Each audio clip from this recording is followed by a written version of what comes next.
वक्फ act की वैधता को चैलेंज करने वाली पीआईएल पे आज सुप्रीम कोर्ट में सुनवाई हुई है। केंद्र सरकार ने अपने एफिडेविट में यह बताया है कि देश भर में कुल 120 पीआईएल आ चुकी हैं वक्फ एक्ट के खिलाफ 120 पिटीशन। हो सकता है जब तक इस बीच में 1-2 महीने के अंदर और भी आ गई हो, वो अब सेंटर को भी नहीं पता है, लेटेस्ट अपडेट नहीं पता है कि और कितनी आ गई हैं, लेकिन 120 रिटर्न में दिया है कि हाँ पूरे देश भर में 120 पिटीशंस हैं जो वक्फ एक्ट के किसी न किसी धारा को चैलेंज कर रहे हैं। तो मैंने आज सुप्रीम कोर्ट से यह कहा कि चूंकि पूरे देश में 120 पीआईएल हो गई है, इलाहाबाद हाई कोर्ट में भी पेंडिंग है, इंदौर हाई कोर्ट में भी पेंडिंग है, जयपुर हाई कोर्ट में भी है, आपके बॉम्बे हाई कोर्ट में भी है, तो आप बेटर यह होगा कि 120 पीआईएल को एक साथ आप सुप्रीम कोर्ट ले लो, सारी पिटीशंस को आप ट्रांसफर कर लो सुप्रीम कोर्ट में, एक साथ सुनवाई हो जाए। क्योंकि अगर अलग अलग हाई कोर्ट में मैटर चलता रहेगा वक्फ एक्ट का, तो यह भी हो सकता है कुछ हाई कोर्ट वक्फ एक्ट के खिलाफ फैसला दे दें, कुछ हाई कोर्ट वक्फ एक्ट के समर्थन में फैसला कर दें, कुछ हाई कोर्ट वक्फ एक्ट को अपहेल्ड कर दें कि भाई ठीक है, और कुछ हाई कोर्ट वक्फ एक्ट को खत्म कर दें। सुप्रीम कोर्ट का यह कहना था कि जब 120 पिटीशन आई चुकी हैं पूरे देश में, और कोर्ट ने कहा कि जो मेरी याचिका है वो दिल्ली हाई कोर्ट में पेंडिंग है, बोले 5 मिनट की दूरी है, आप सुप्रीम कोर्ट में बहस करो या दिल्ली हाई कोर्ट में बहस करो, क्या फर्क पड़ता है। तो इसलिए कोर्ट ने ये कहा है कि हम भी ये चाहते हैं कि कुछ हाई कोर्ट का फैसला आ जाए जिससे एक हमारे सामने जजमेंट हो।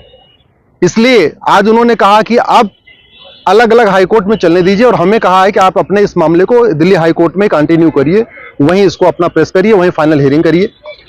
26 जुलाई को दिल्ली हाई कोर्ट में मैटर फिर से आएगा, तो अब हम इसको हाई कोर्ट में बहस करेंगे।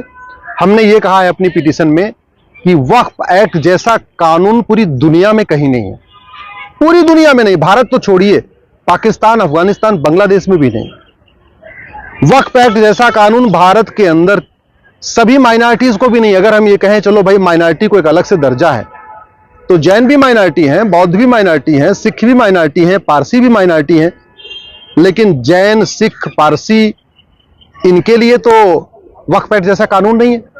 वक्फ एक्ट जैसा कानून केवल एक कम्युनिटी के लिए है, और इस कानून में इतनी पावर दिया हुआ है कि उस पावर को यूज करके जो वक्फ बोर्ड के ऑफिसर्स हैं या जो वक्फ बोर्ड है, ये दलितों की जमीन पे कब्जा कर रहा है, आदिवासियों की जमीन पे कब्जा कर रहा है, विधवाओं की जमीन पे कब्जा कर रहा है।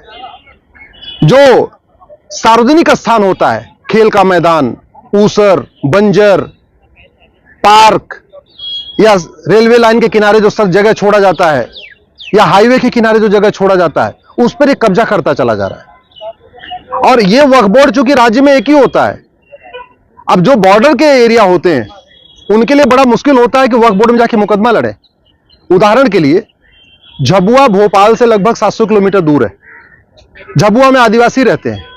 अब यह वक्फ बोर्ड जब किसी आदिवासी को नोटिस भेजता है और उस आदिवासी ने कभी झाबुआ की भी कोर्ट नहीं देखा है, उसको क्या लेना देना झाबुआ को, कभी उसका सारे मुकदमे आपस में पंचायत में हो जाते हैं।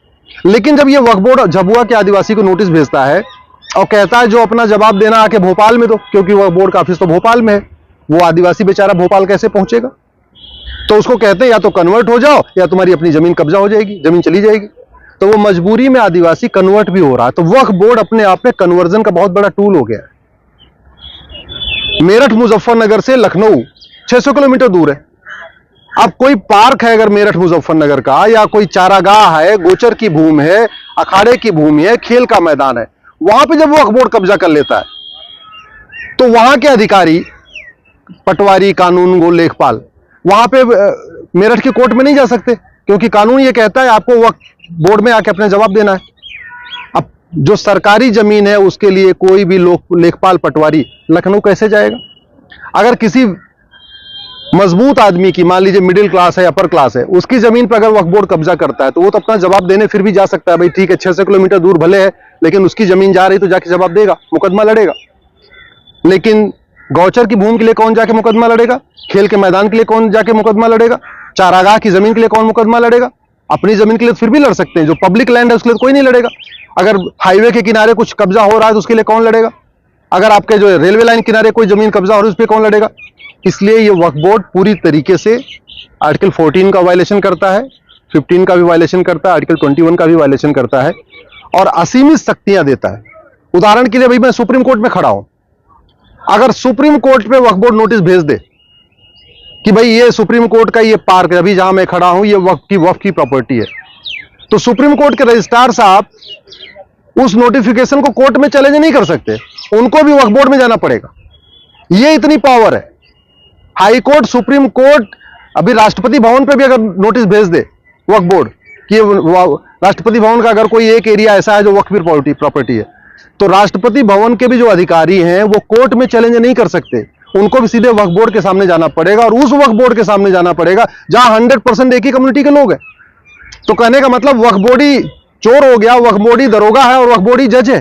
तीनों काम खुद ही कर रहा है, खुद ही नोटिस भेज रहा है, खुद ही लोगों का जवाब ले रहा है और खुद ही फैसला भी कर रहा है। इस तरीके का मनमाना कानून, एक तरफा कानून न पूरी दुनिया में है, भारत तो छोड़ दिए, भारत में तो हो ही नहीं सकता। भारत में कॉन्स्टिट्यूशन है जहां आर्टिकल 14 कहता है सबको इक्वल अपॉर्चुनिटी होनी चाहिए। ऐसा कानून तो किसी के लिए नहीं है। एक बार चलो मान लिया भाई हिंदू मेजॉरिटी है उसके लिए नहीं है, तो सारे माइनॉरिटीज के लिए नहीं है। वक्फ बोर्ड केवल एक कम्युनिटी के लिए है। अगर सारे माइनॉरिटी का होता तो जो वक्फ बोर्ड है, जैसी पावर है ऐसी पावर सिखों को मिलनी चाहिए, ऐसी पावर जैन को भी मिलनी चाहिए। एक जैन बोर्ड भी होना चाहिए, एक पारसी बोर्ड भी होना चाहिए, एक यहूदी बोर्ड भी होना चाहिए। मान लो हिंदुओं को नहीं, हिंदू मेजॉरिटी कम्युनिटी है, लेकिन जो माइनॉरिटी है एक ईसाई बोर्ड भी होना चाहिए, लेकिन नहीं, एक बोर्ड बनाया वक्फ बोर्ड। इसलिए ये जो नरसिम्हा राव का कानून है, कांग्रेस ने 1995 में बनाया है। हमारा ये कहना है कि इस कानून को खत्म किया जाए। सेंट्रल गवर्नमेंट का अभी तक इस पे जवाब नहीं आया। मैं सरकार से भी रिक्वेस्ट करता हूं जितने जल्दी हो सके आप अपना जवाब दाखिल करिए, इस पे डे टू डे हियरिंग हो। और मैं तो कहता हूं हियरिंग क्यों हो, पार्लियामेंट का सेशन आ रहा है, सीधे सीधे वक्फ कानून को खत्म करिए। 1991 का प्लेस ऑफ वर्शिप एक्ट, 1992 का माइनॉरिटी कमीशन एक्ट और 1995 का ये वक्फ एक्ट, ये 3 महा घटिया कानून है। मेरा तो ये मानना है ये कोर्ट में सुनवाई होने की बजाय इस पे पार्लियामेंट में बहस होनी चाहिए और पार्लियामेंट की ड्यूटी इसको खत्म करें। मैं आप लोगों से निवेदन करता हूं, अगर आप अपने सांसद विधायक से मिल सकते हो तो जाके मिलिए और मिलकर कहिए कि पार्लियामेंट का सेशन आ रहा है। आप 1991 का प्लेस ऑफ वर्शिप एक्ट, 1992 का माइनॉरिटी कमीशन एक्ट और 1995 का वक्फ एक्ट, इसके खिलाफ संसद में आवाज उठाइए, प्राइवेट मेंबर बिल पेश करिए। अगर कोई सांसद इस वक्फ एक्ट को खत्म करने के लिए बिल पेश करना चाहेगा, बिल मैं बना के दूंगा, मैं गारंटी लेता हूं।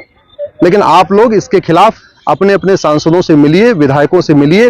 विधायक हालांकि इसमें कुछ नहीं कर पाएंगे, विधायक केवल आवाज उठा सकते हैं, लेकिन सांसद तो बाकायदा पार्लियामेंट में बिल पेश कर सकते हैं और पार्लियामेंट का सेशन शुरू होने वाला है। तो प्लीज आप अपने सांसद से जरूर मिलकर इस पे खत्म करने की मांग करिए।